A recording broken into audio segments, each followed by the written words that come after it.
रानी अनीसा के बनाए जाल में धीरे धीरे फंसती जाती है, क्योंकि घर से लेकर के बाहर तक वो हर एक साजिशों का शिकार हो जाती है जो अनीसा की प्लानिंग के अनुसार होती है। और यहाँ तमाशा काफी ज्यादा बढ़ती है, जो स्टोरी को इंटरेस्टिंग और काफी मजेदार बनाती है। तो बात करें एपिसोड की स्टार्टिंग के, तो एपिसोड की स्टार्टिंग दिग्विजय के घर से होती है। फिलहाल तो यहाँ उसकी बेटी को दिखना धीरे धीरे बंद हो रहा होता है, आंखें अब धीरे धीरे कमजोर हो रही होती है, जल्द से जल्द ऑपरेशन कराना होगा। हालांकि अब ना जो चीजें सिखाई थी देवो ने कि तुम अपनी माँ और पापा को बोलना एक साथ रहने के लिए और तुम दोनों के साथ ही सोओगी तो शायद तुम्हारे लिए बहुत अच्छा रहेगा, वो दोनों तुम्हारी बहुत ख्याल करेंगे। तो ये सारी बातें वो घर में बताती है। घर वालों को लगता है कि शायद ये सब रानी सिखा रही है। रानी तो बता देती है वो ऐसा कुछ भी नहीं सिखाना चाहती और कुछ भी नहीं बता रही है। हालांकि दिग्विजय जितनी केयर करने लगता है यहाँ अपनी बेटी का, इस चीज को देखने के बाद मनीषा को लगता है कि उसका खेल खत्म है। अब दिग्विजय उसके पास में वापस लौट करके नहीं आने वाला है। हालांकि बार बार उसका सपोर्ट में जो खड़ी होती है पिंकी, तो यहाँ भी फिर से खड़ी होती है कि तुम दिग्विजय अनीसा के साथ में गलत कर रहे हो। वो तुम्हारे साथ में 5 सालों से है और उसने तुम्हारे न जाने कितनी ख्याल की है, ना जाने कितनी मुसीबतों में तुम्हारा साथ दिया है, और तुम हो कि तुम उससे ध्यान नहीं देते। तो ये साफ बोल देता है कि मेरे लिए मेरी सबसे पहली जिम्मेदारी मेरी बेटी है, उसके बाद ही कोई और है। और अगर किसी को ये बातें समझ में नहीं आ रही है तो वो मेरी गलती नहीं है, ये उसकी गलती है, तो उनको समझना चाहिए। खैर ये बातें बोल करके वो अपना हॉस्पिटल चला जाता है। अनीसा भी वहीं हॉस्पिटल में होती है।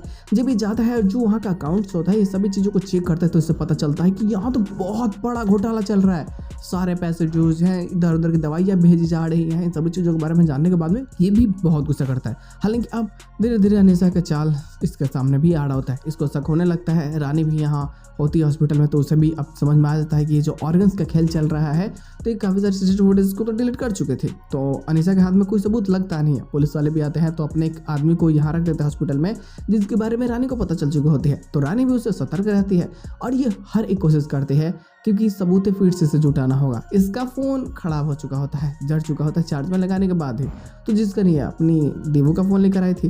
तो यहाँ ना अब इसके पास में कोई दूसरा रास्ता है नहीं सबूतें जुटाने के लिए। ये बार बार नर्सों के पीछे नहीं जा सकते, तो ये जितने भी डॉक्यूमेंट्स होते हैं उन सबकी फ़ोटोज़ ले लेती है। और ये वही डॉक्यूमेंट्स होते हैं जिनमें अनीसा के रेफरेंस के बाद में ऑपरेशन किए गए ऑर्गन्स ट्रांसप्लांट का। और यहाँ जब रानी को ये सारी चीज़ें पता चल जाती है तो उसे इतना तक अलर्ट हो जाता है कि अनीसा बहुत बड़ा स्कैम चला रही है इस हॉस्पिटल में और मुझे कैसे वो उससे रोकना होगा। हालांकि इसी के बाद में एपिसोड की एंडिंग कर जाते हैं, लेकिन यह स्टोरी लाइन इंटरेस्टिंग बन जाती है क्योंकि जब पुलिस स्टेशन हमें देखने को मिलते हैं, क्योंकि रानी को फंसाना चाहती है अनीसा और उसे लगता है कि शायद यही नकाबपोश है, तो इसके घर पे एक मेल भिजवाती है कि हाँ डॉक्टर बजाज की मौत कैसे हुई थी ये मुझे पता है, उनका मौत नेचुरल नहीं था, ये अनीसा का ही किया धरा था, तुम मुझसे मिलने के लिए चले आओ। अब रानी को लगता है कि यार रिलेटर किसने भेजा होगा, मुझे वहाँ उससे मिलने के लिए जाना होगा। हालांकि ये सारी प्लानिंग अनीसा की होती है, वो नर्सेस को भी गायब कर चुकी होती है और यहाँ अब धीरे धीरे रानी को अपने चुंगल में फंसा रही होती है ताकि सारे सबूतें उसके अगेंस्ट कर दे